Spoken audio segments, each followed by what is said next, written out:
মা দেখো না, আমি গঙ্গা স্নান সেরে এসেছি। এবার তুমি আমাকে একটু বৈষ্ণব বেশি সাজিয়ে দাও।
সাজাতে গিয়ে তুমি অমন করে কাঁদছো কেন? তোমার চোখে অশ্রু কেন? একদিন গৌরাঙ্গ মহাপ্রভু সচিমাতাকে ফাঁকি দিয়ে চলে গিয়েছিল। তুই তো আমাকে ছেড়ে যাবে না বাবা। মা অমন কথা বলতে নাই। আমি তো যাবো গোবিন্দ পূজা করতে, পূজা করে আবার তোমার কাছে ফিরে আসবো। আসবি তো? আসবো মা। কত সুন্দর তোকে মা, দেখো তো আমাকে কেমন মানিয়েছে মা। ঠিক যেন গৌরাঙ্গ মহাপ্রভুর মতো তোকে মানিয়েছে ওরা। শুনতে পারছো মা? হ্যাঁ গোরা।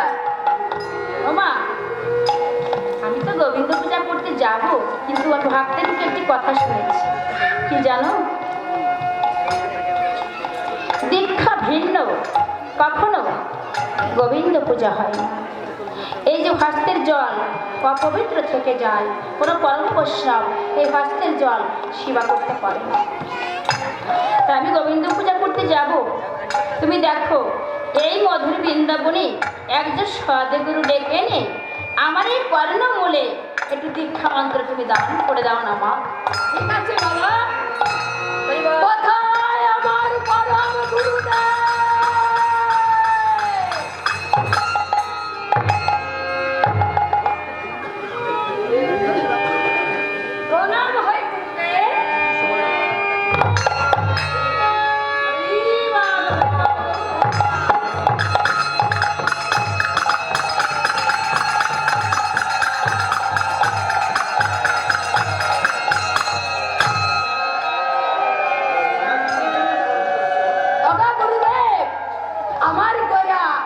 গোপীনাথের পূজা দিতে যাবে।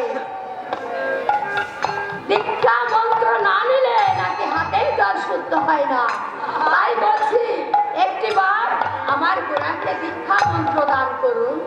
ভক্তের মনোবাঞ্ছা পূর্ণ হোক।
কি হলাম